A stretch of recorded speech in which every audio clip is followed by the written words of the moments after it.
So you saying Lauren's not hip hop? No. What's the argument See, here? don't see. That's not what I'm saying, because I believe that Lauryn Hill is hip hop. Okay. But I think that the R&B songs on that album is more celebrated than the hip hop songs on that album.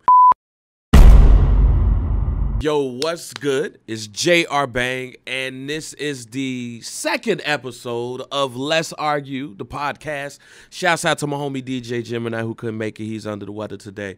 But, of course, I have two DC legends, it turns out. No, I knew one was from DC.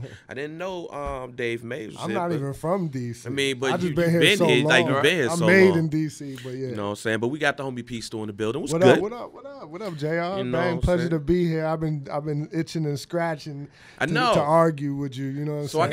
I gotta say this real quick. So no, P Stu, you know what I'm saying, is many things out in the DMV. But he's doing this thing with Def Jam and everything. And we had a mixer meeting, and I told P Stu to come.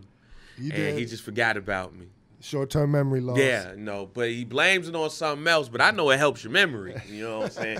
Helps mine, If you know. you would have told me you had something for me, I would have been there. Nah, you just said, come see me. I feel you. Because I don't be trying, you know, I started thinking, do I owe JR? Nah. Let me get out of here. I might owe him a couple dollars. No, well, you don't owe me, but we might get the argument of it. But also, we have legendary when it comes to media in general, when it comes to hip-hop. Not only print media, but digital media, Dave Mays Media. We're going to talk about that and a lot of things, Source, Hip Hop Weekly, and all of that stuff. It's the pioneer of modern-day hip-hop media right here. You know what I'm saying? Dave Mays, Source Magazine, like, I mean, 5 mics in the Source. Yes. I mean, like, a lot of everybody that came after has tried to reach, you know, culturally what the Source was and did for the culture, you know, and kind of has fallen short. This is the OG of it all right here, in my opinion. You know what I'm Dave saying? Mays, what's going on? Everything's good, man. Happy to be here, man. I'm happy to be. I'm happy for you to be here too. I'm happy to be here amongst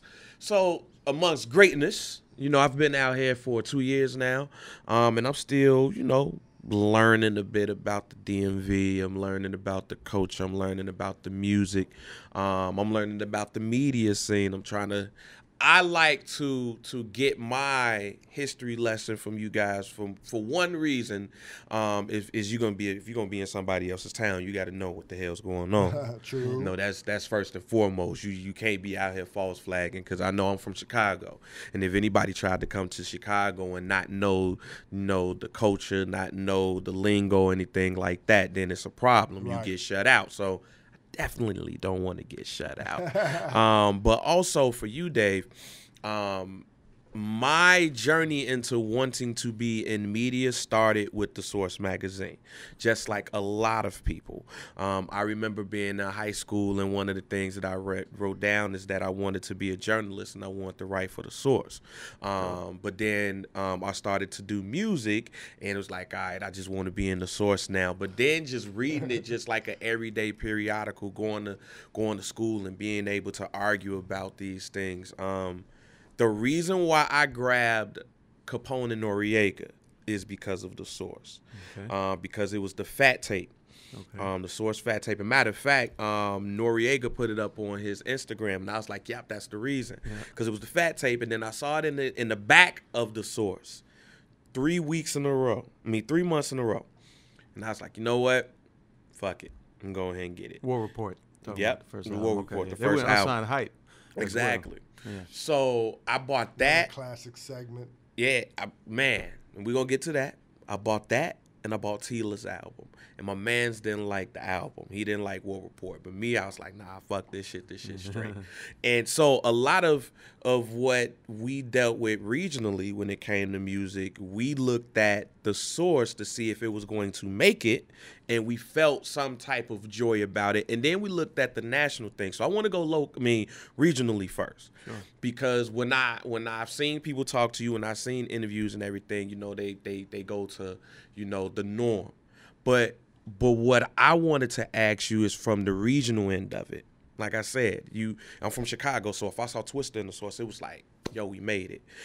So I know from DC, if it was a DC artist, Bahamadia, or somebody, you know, being up in the Philly, source. but That's for me. yeah, Not Bahamadia. like Nonchalant. yeah. Nonchalant. I get those two historically messed up. And you're right. But I meant Bahamadia like Nonchalant. that, though, too. But going to like Bahamadia in Philly, or let's go to Houston where anybody rap a lot. Let's not even do like the New York and LA's at that time that was already big, or even seeing like Outkast get that love in the source. What was it that aided you guys into digging into these regions and finding these people and putting them in unsigned hype, or giving them mics in general, where you wouldn't, like a lot of us wouldn't necessarily think that, you know, they would even be looked at? Yeah. Well, I think, you know, it started really because, you know, when I started, first of all, you know, born and raised in D.C., so, and this is, you know, in the 70s and the 80s, so, you know, really go-go music was, you know, the dominant thing here by far. And, you know, then I went to college in Boston and started a radio show up there and started playing music on the radio, and it was originally go-go and hip-hop, but like there was absolutely, you know, zero interest in go-go. But Boston, you know, was a city that was somewhat unique as far as the East Coast goes, in that, you know, the fans there, although they did sort of follow New York hip-hop, which, you know, was dominant in those time, you know, at those times, they also, you know, really were open, you know, to the music from other parts of the country, like Rap A Lot in the South. So, you know, I can remember when, you know, the early Ghetto Boys, you know, album was coming out in the, you know, late 80s, 87, 88, you know, Grip It on That Other Level, stuff like that. That was like big in Boston. And, you know, so that helped shape me and helped shape the source. And then coming from college in Boston down to New York in 1990 and setting up the, you know, the home base for the source there, it was a challenge because, you know, New York, you know, was still very New York centered and very kind of arrogant about themselves and hip hop in that way. So it would have been very easy for us, like, you know, to become very East Coast, you know, New York centered. But, you know, I made a point of like, you know, making sure to kind of answer some of your question, like through just, you know, kind of different regional correspondence that we had, people in, you know, different cities that, you know, whose job was to kind of keep their ear to the street in Chicago and Houston and, you know, Bay Area, in Atlanta, what have you, different markets like that. You know, so that kind of kept our pulse on things out there. And just, you know, networking with people, building relationships. You know, I went out of my way early on to build those relationships with, you know, Jay Prince and the people at Rap A Lot when they were starting out, and, you know, similar, you know, Luke and, you know, Skywalker Records and Luke Records in that era, coming from the South, and, you know, all the different independent labels that were starting to, you know, to come up. So I think that was really important in the DNA of the source, was our ability to, you know, be, you know, very open to music from all parts of the country and respect it in a way that a lot of people from New York and a lot of media outlets, you know, even continuing on in the years, never did. But you know, that's how I would say how it got done. And the more things change, the more things stay the same aspect. What do you see now where you look at it like, man, I was doing this shit like in 95, 96, 97. Like, and this shit don't change, even though like we got cameras, we got podcasts, we got websites, the internet and all of that. As far as the regional or no, just period. In part, as far as this digital game, period, hip hop journalism, all that. Oh man, I mean, it's like night and day, and you know, in so many ways. I mean, you know, everything from, you know, what Pete Stu was talking about a few minutes ago before we, you know, got on the air, as far as the credibility and a, you know, kind of real authenticity of, you know, a media voice for the culture. I mean, the source, you know, was also unique in that it was a company that, you know, it was independently owned. It wasn't backed by some major corporation or big company, and that allowed me to kind of keep it real in a sense and operate it from the standpoint of understanding that hip hop comes from the streets and having a acceptance and a respect for the streets and how we approach everything. In some ways that's changed a lot. There's tons more media, but there's not any real great authority for the culture that speaks, for, the voice, let's say, of the culture and the people in the way that the Source represented for so many years throughout the 90s and the early 2000s. The digital onslaught is sort of where a lot of that started to change, both from a media standpoint, from a business standpoint of the music industry, and how things went from, I would say, it's coming back a little bit, now to being a little more organic because of the, social media and the internet and things like that. It seems like that's, creating, finally, after all these years, digital's been around now, 20 years, but, in terms of it being more organic, because I think the music became a lot more, kind of dictated by the music industry corporations in terms of the type of artists and music that was promoted and signed and put on the radio and put on the video airwaves. So, listen, not to cut, we can't make any mistake about the responsibility that, the Source Mag took on in hip hop culture of being our media voice, of how important media is in any industry, any genre, any era, in politics, religion, war.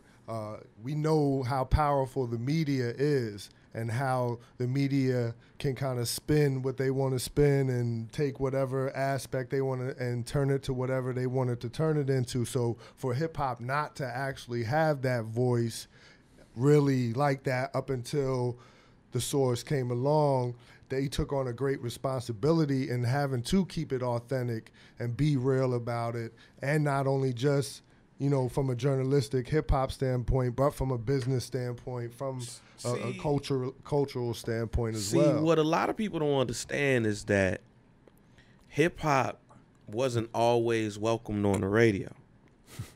No. Like if it was, I grew up on no rap work days. You ever heard of that? That's what. You ever heard of the no rap work days? Yeah, that's what they used to do. Now imagine that on the radio now. And that's no where rap work day. I remember a time where the only rap song that I would hear on the radio because it was safe was Heavy D. Mm-hmm. And like I remember riding in the car with my father, and that's the one rap song he would know. Like, oh, I like that Heavy D. That other shit I don't like, but I like that Heavy D. Mm-hmm. If they did play it, they'd play it after 6 o'clock or after 10 o'clock, or it'd be on the weekends. Like, shouts out to like people in Chicago like Ramonski Love and who had the rap down. The shouts out to Pink House, who gave us hip hop on 950 AM and on 106 Jams. God rest his soul. Shouts out to DJ Ferris, who I remember listening to the whole entire Life After Death album. One of my, if not my favorite album ever. Just had an anniversary. But those stations like in Chicago, like 950 AM and 106 Jam, they was heavily, hip hop because the other stations would not play it. So the Source for a lot of us, other than like videos too, like you're on TV Raps, Rap City, just to have it in our hand and have it in your book bag and take it with you and to learn more about these artists, like I was telling you about Capone and Noriega and how that was my introduction. I don't get introduced to these artists in these different regions without the magazine, without the Source, and being a iconic piece of work that it is. Remember, it's still on the stands. I mean, yeah. I know we know, it's not Dave is not at the helm, but I'm just saying that's a testament to the brand. It's a testament that it's still on the stands. But that even the industry or the powers that be or the whatever, the machine hasn't taken it and just gotten rid of it. It's a testament, but this is what scares me. This is, and I'm glad that you said that. But this is what scares me. Like, I don't consider myself as an authority, where some people might consider myself as authority. That's just me, though. Mm-hmm. And I don't take myself as seriously as to say that I am authority. Mm-hmm. So if you say that, that's cool. However, you have people out here that takes themselves seriously to that point in which, yeah, they might be doing good for them, but are they doing good for the culture? Are you doing good for the artist that's coming up? Are you giving them that platform? Are you giving them honest feedback? Mm-hmm. Are you doing these things, or are you just taking the kickback just to say, put me on this blog here, let me do this or let me do that? Because they saw what was coming up and they was like, I want to do that. And this is the only way that I know that I can. And plus, this is me. I had to feed it's a whole bunch of stuff that goes into it, which is the scary part to me, because I always want that feeling of the source back. I always want that feeling of grabbing that book and looking at it and saying, yo, this is what's up. That's like the gift and the curse, though, that feeling. That's almost like, that first hit, you start you're chasing it forever. You might not. I don't know if we can ever get that feeling back. To me, hip hop is chasing that. Yeah. To me, that's what it is. Because these kids today, like the kids, that were us when I was coming up on the source, and they're coming up on their entities.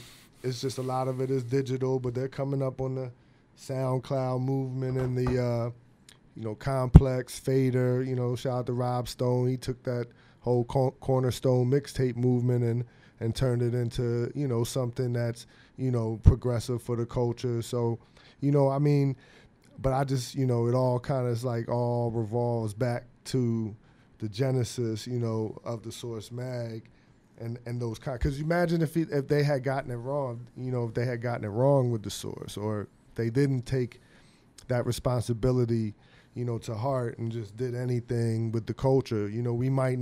Hip hop might not have made it to where it is right now of being the number one, genre in music, overtaking rock and roll and, country, and we might not have made it to this point. Right. So, it all kind of revolves back to that, and I got to live your dream a little bit. I worked for the Dave and for the Source for a minute. I didn't get to be a journalist and write for the mag. See, you had a job. As long as you had a job with it. But again, to foresight, because that's what the Source was. It was, they had the foresight to launch that brand back in the late 80s, early 90s. 88. Yeah. So, but they also had the foresight to see where radio and kind of like the online platforms and where media was going, and launched the Source Radio Network. You ain't know that, did you? No, I did know that. So see, here's the hater part in me, all right? Uh-huh. Here's one of two reasons why I hate that I was born in 82.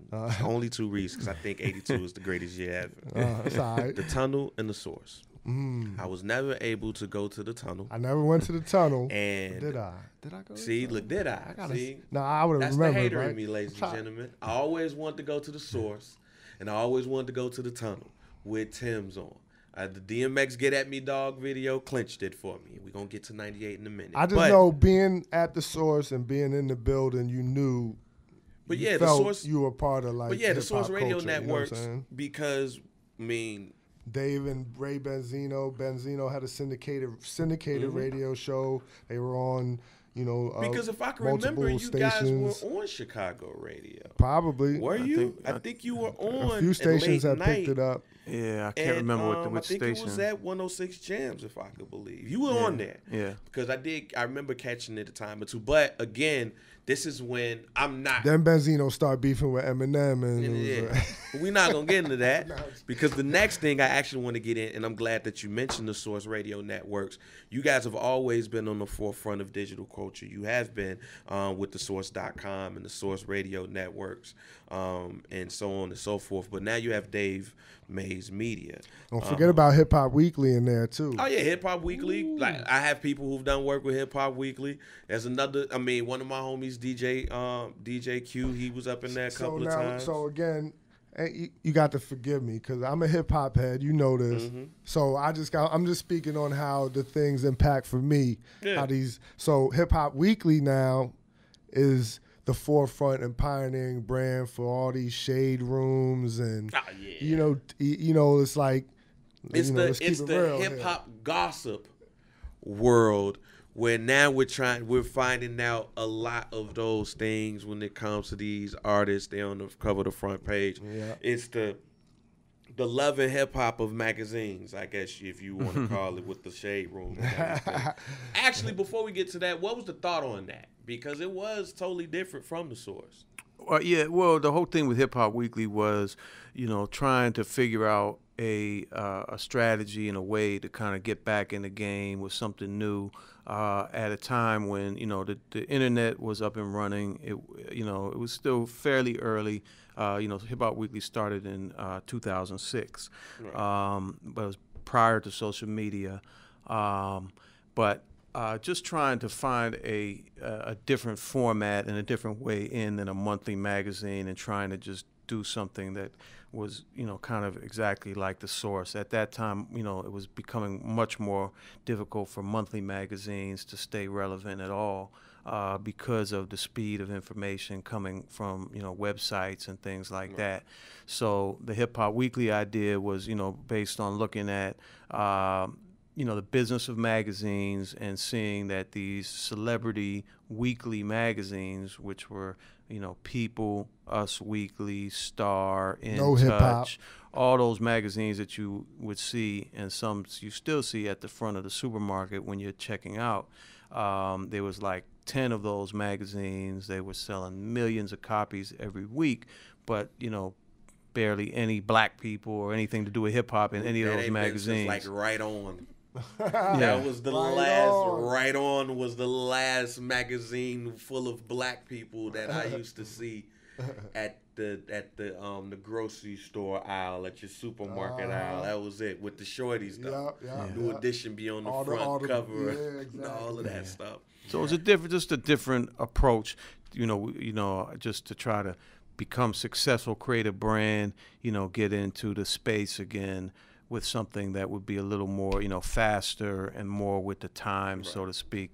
I mean, the one thing that was kind of missing from it that always, kind of bothered me a little bit, but just, kind of had to go with it, was the fact that, the source had, a big part as far as social and political side of hip-hop, right. And the culture. And with Hip Hop Weekly, it was a brand that really couldn't delve very much into that stuff because it had to just deal with celebrity and kind of news and quick things like that. People didn't want to read as much.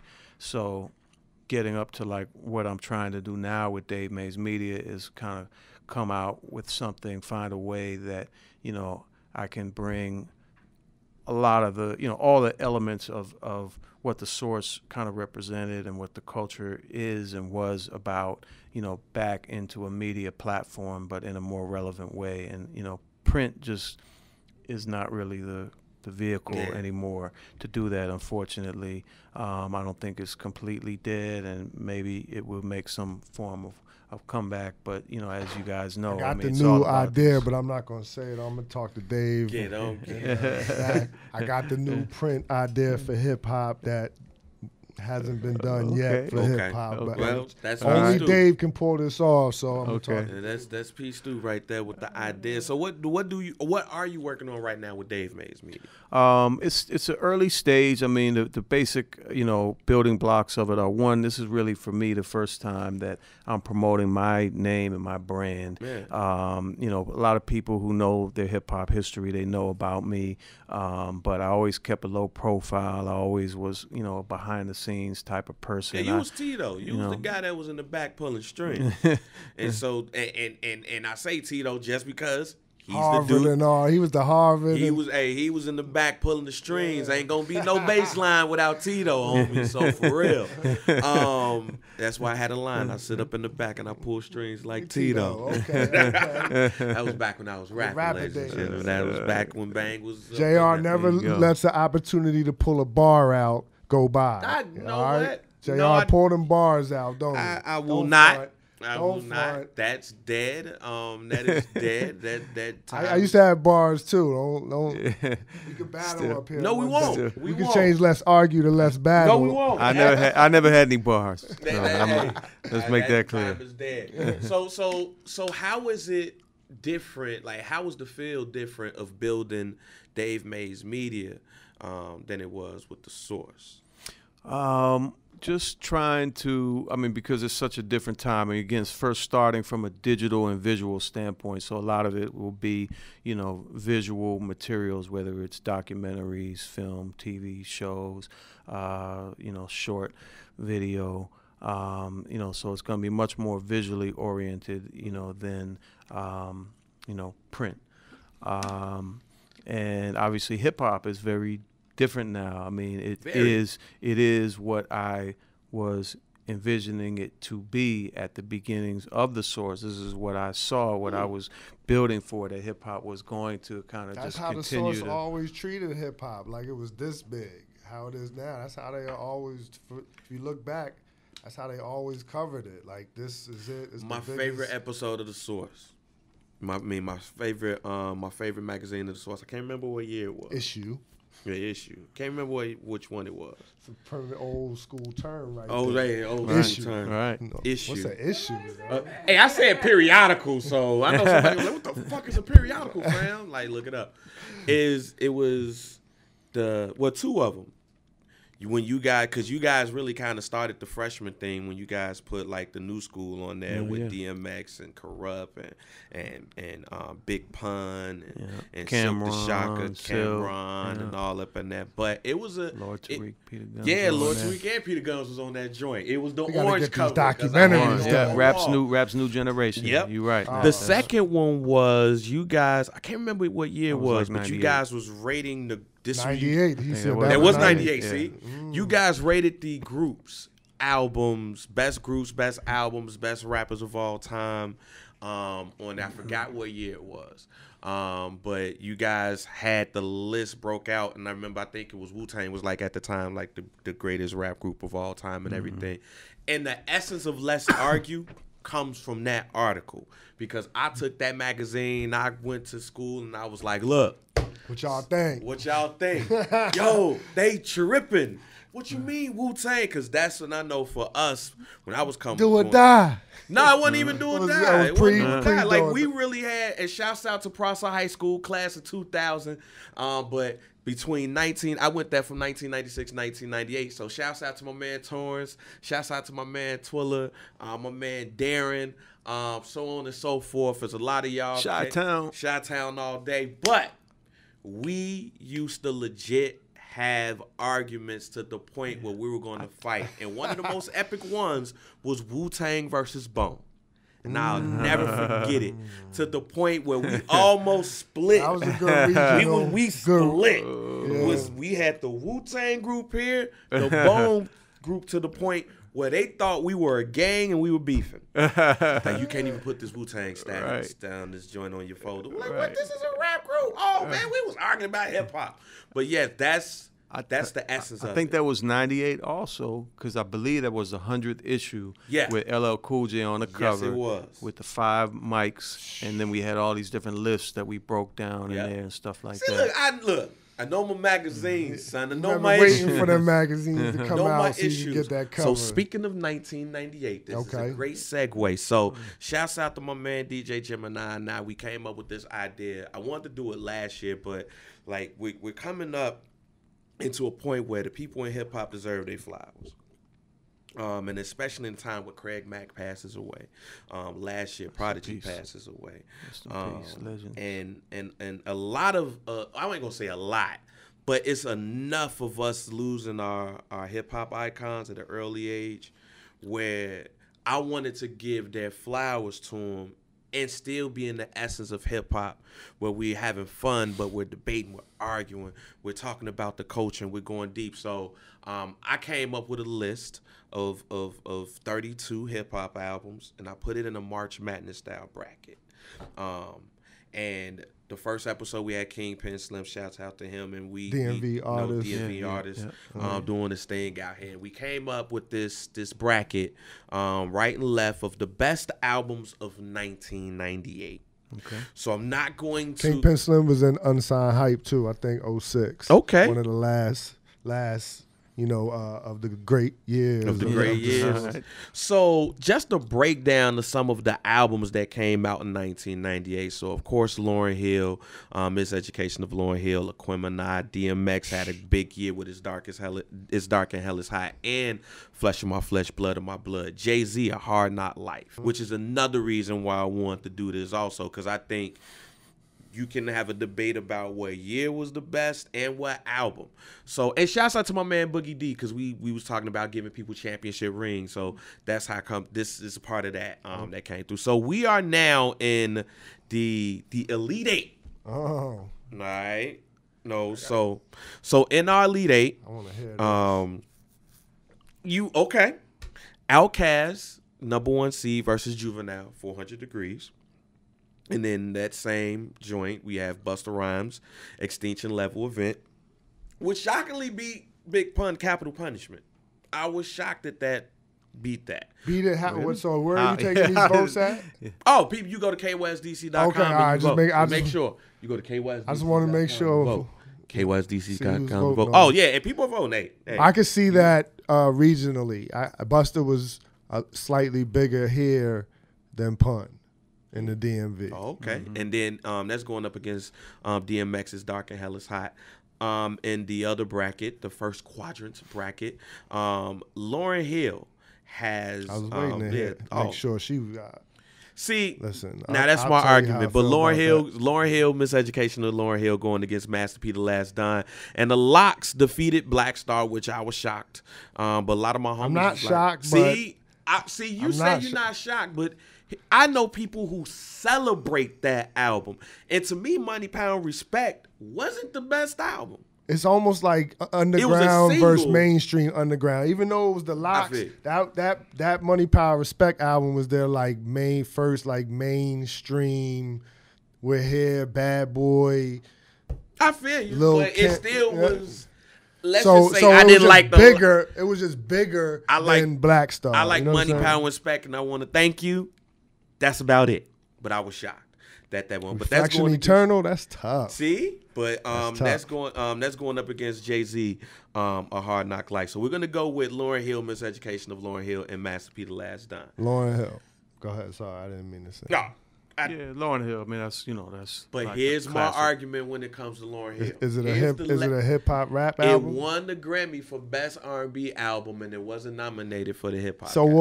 It has half and half rap and R&B. You can't go by what the Grammys. I was about to say the Grammys, especially back then. Grammys don't know what hip hop is. So you saying Lauren's not hip hop? No. What's the argument here? Don't see. That's not what I'm saying, because I believe that Lauryn Hill is hip hop. Okay. But I think that the R&B songs on that album is more celebrated than the hip hop songs on that album.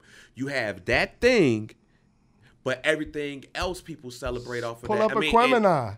Aquemini is all rap. That's all. I know, but rap. I mean, but what I'm saying is, I don't know about all. What I'm saying is. The album, the songs on the R&B album for Lauryn Hill is more celebrated than her hip hop songs on there. That's what I'm saying. But I would argue those songs are still hip hop. Yeah. I mean, you can call them R&B, but they're R&B hip hop. She was hip hop, and those songs are still a expression of hip hop, even if they're in a form of what somebody would call R&B music. That's how I would look at it. I look at it as a syrupy ass songs. But I feel you guys. That's that Chi-Town shit right there. No, because my Chi-Town homies look at me crazy too. They look at me crazy. I said it when the list first came out. Album's a great album. No, listen. The album is a great album. Listen, but my Zion comment. Zion is a song she's singing her heart out. Man. Nothing even matters. She's singing her heart out. That's the best. I'm not saying it didn't. Miseducation might be the best album in any genre, any era, any year. That might be the best album ever. I'll give you that. And she's hip hop. What I'm saying is, she's singing her ass off on that album. So is Drake. And I don't necessarily. She's just way ahead of her time. Again, I agree. Making my point. She's I'm hip-hop. not saying it's supposed to lose the Master P the Last Don. She's Because Hot hip-hop. Boys and Girls is the song on that everybody love. She's hip hop. Is she hip hop? Yeah, she's hip hop. So I'm that's a just hip saying hop that- album. Just saying that the album got a lot more Do hits. you have to R&B rap wise. for something to be hip hop? No, Okay. no. That's why I say I'm not saying that it's hip hop. What I'm saying is that. He just want to argue. No, I'm not just want to He's argue. caught up into the title of the I'm not podcast. saying- You know what? Let's just move on. Because I'm going to get jumped on. I mean, again. that, Shouts Master out P, to that rap. was a big album. For That was him. It was a Yeah, big that was album. Oh, Lord, he pioneer. was winning that. You What know, album but- was that? No, Last MP The Dawn. Last Don. So that was Hot Boys that and was Girls. a huge What I'm just saying is- culturally huge album. I'm just throwing it out there, you know. Hey, man. But Lauren was globally huge, globally impactful for hip hop. So it's a slight, slight difference there. Yeah. No, but them R&B songs is better than And the then rap she went and songs. got, and then she went and That's became, all I'm saying. Then she went and solidified her position in the culture and became a Marley on us. So Yeah. That's I mean, it don't really get no more hip hop. Then remember, hip hop was started by Jamaicans, Jamaican DJs. You know, Kool Herc. Oh, yeah. and, like so. You know, I don't know. It might not get no But more Stu hip looked hop at than me Lauryn crazy. Hill. Stu looked at me crazy. Now I ain't see how Dave was looking at me, but Stu looked at me out the corner of his eye like I'd have smacked the shit out. Now me stop. I mean, I don't want to No, get beat I'm up not in violent, DC. bro. I'm You not know, I'm violent. 1,500 miles away from home. man. Walk down the street, my wife sees DC, a black eye. if you put this vote just to DC, Master P might Probably win. would, yeah, he might. If you put that bracket, Lauren and Master P to just a DC vote, Master P might win. That proves my point. That's how big. I'm Well, just saying that's we're how gonna see big. on with the votes on the website, right? Because we're not deciding the winner now, right? It's gonna be. No, it's the people who's deciding. Right, this. so Ain't we- no- yeah, but Because the Lauryn Hill- women gonna take over. Women gonna take over that one. Yeah. So the Locks, Money, Power, and Respect versus Jay-Z, Hard Knock Life. Now, to me, even though I like Hard Knock Life better, I think that some people will vote for the Locks just off of the strength of Money, Power, and Respect. And when you think of Hard Knock Life, I mean, that album was Jay-Z's breakthrough album, you know. It has some dope album cuts on there, too. See, he wants to argue again. man. No, I'm just throwing it out Volume there. 2 was Jay-Z's breakthrough To album. me, it was his breakthrough. No, see What was that. his breakthrough? So this is I'm my, talking about breakthrough into the this mainstream. is a way for me. And I That was definitely want to breakthrough hear into the Dave mainstream. on this, but this is a way tougher category than Lauryn Hill and Master P. But the difference in my decision is that Volume 2 wasn't whole. Volume 2 is What was his whole breakthrough? Volume 2, Volume 1, if anything, or Dead Presidents. Dead I'm talking Presidents about, of I'm talking Volume about 1. breakthrough into making him a bigger star. Volume 1. No. I- And I'm a Volume 1 fan. I know Jay-Z's, because that's you're my favorite basing it album. off one song. You're off Hard Knock Life. No. But I think that Volume 1. No, here's what I'm basing it off of. Right? First of all, let me state this right now. Volume 1 is my favorite Jay-Z album. It has my favorite Jay-Z song with You Must Love Me. My second favorite Jay-Z song with Streets Is Watching. My third when it comes to to where I'm from. Right. But his breakthrough into the mainstream and to getting that MTV love and getting that tour and all of that, that was Volume 2. It wasn't Volume 1 because people were shitting on him. with Volume 1 with kicked the Sunshine. door open, and then it was so anticipative of Volume 2 that, it was anticipated because we wanted you to do. They didn't want another Sunshine. People forget about who you with. They forget about where I'm from. And they forget about Streets Is Watching, all because they want to shit on Sunshine, which to me, Sunshine ain't a bad song. No, it's not. But if I was forced to make a decision for this bracket, I would go with Money, Power, Respect because it was Whoa. bigger for the Locks and their contribution to hip hop. That was their breakthrough album. If it was Volume 1 verse, I would go with Volume 1. But for me, I got to go Volume 2 over the Locks. I mean, the Locks, it was big for them, and it had significance, but it wasn't in the scheme of things. It wasn't on a level historically as Volume 2 was from a lot of aspects, I would say. Stu, man, you been So, drinking yeah. before you got here? Volume 2.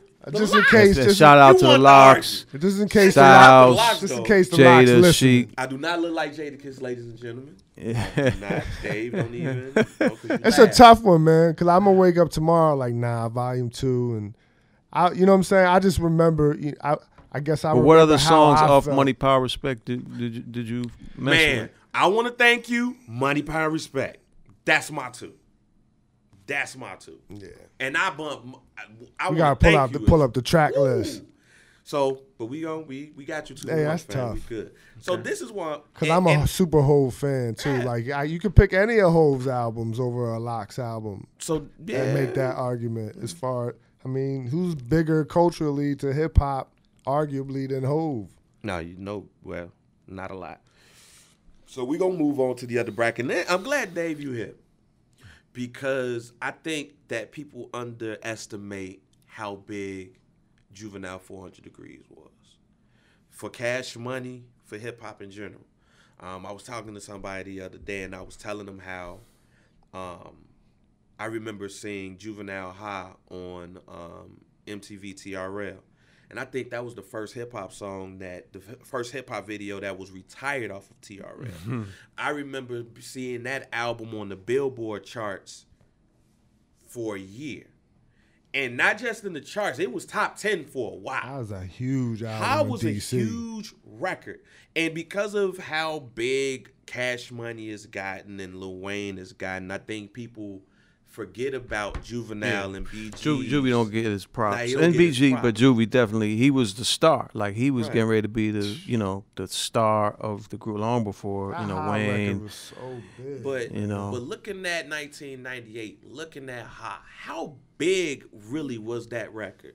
I mean, it was huge because it was a street record. It started as a street banger, and then it just grew and became commercial and got on the radio and videos, like you said, and everything. That was a huge song and a big album. I'm looking at the track listing now. I mean, Back That Ass Up was on there, of course. And, I mean, come on, that's a huge record. Those Like some that- huge records. They did Howard's Homecoming. Juvie, they did Howard's Homecoming off that record, and that was back then, '98. That was.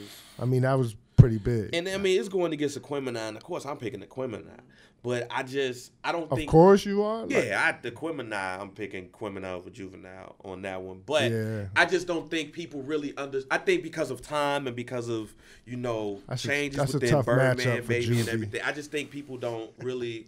I mean, for some it is, but I don't think people really appreciate Juvenile's place in not only hip hop but Cash Money in general. yeah, Even I Slow agree. Motion. I agree. I thought of that recently. Like people definitely don't understand his importance and how talented he is and was, and how much of a contribution, how big Juvie was. That's sort of gotten lost over the years, unfortunately. But we're here to make sure that doesn't go down.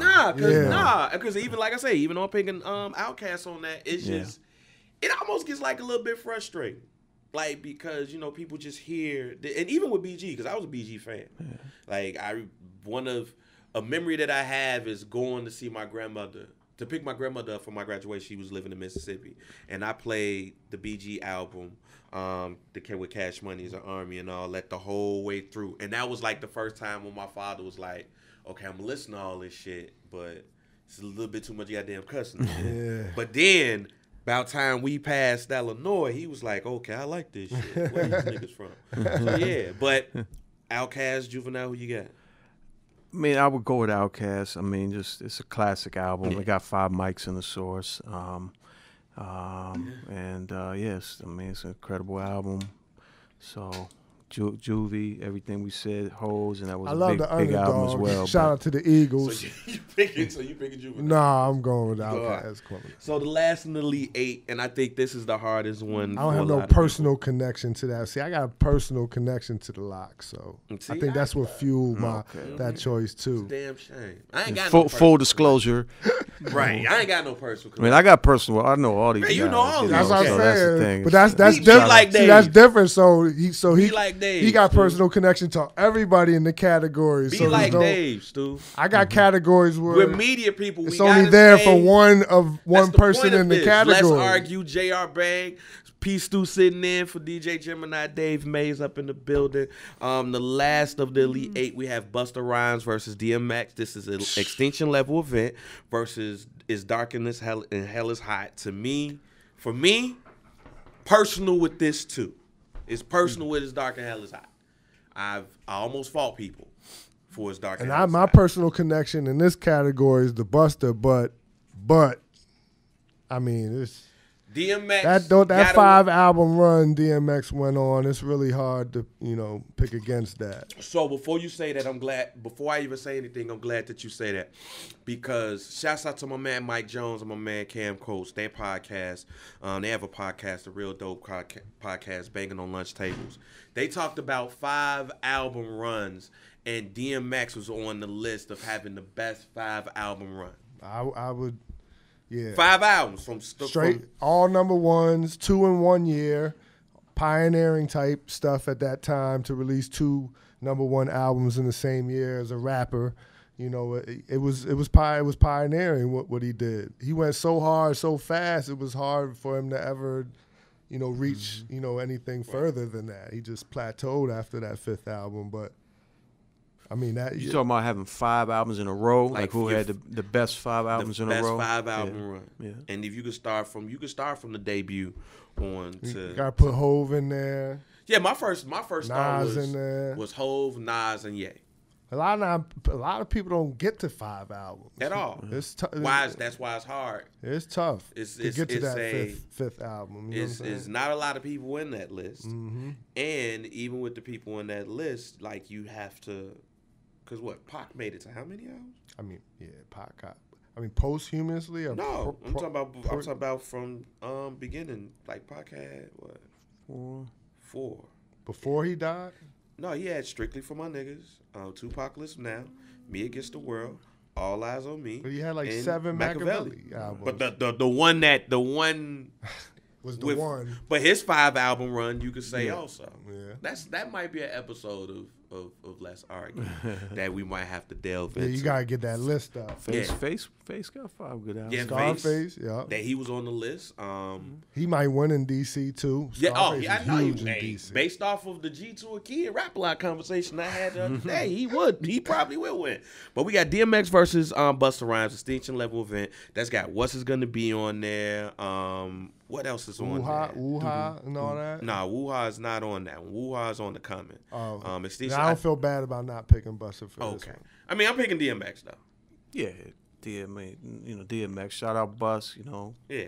Great album as well. Important album for his career. But that DMX Dark and Hell is Hot was a big record. A lot of joints on there. So before we let you guys go, because we definitely had this conversation all day, but my wife is going to look at this time and she's going to stab me. I love you, baby. Violence is never the answer, Mrs. Bang. But when you look at 1998, the year in hip-hop, like, what's the first thought that comes to your mind? It's a great year.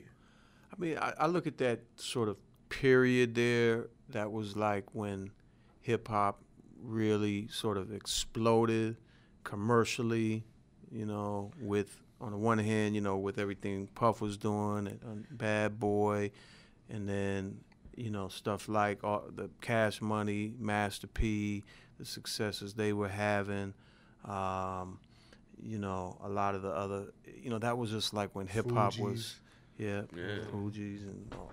That was just a time where hip hop was getting really, really mainstream and really commercially successful. And it was a high point in the culture.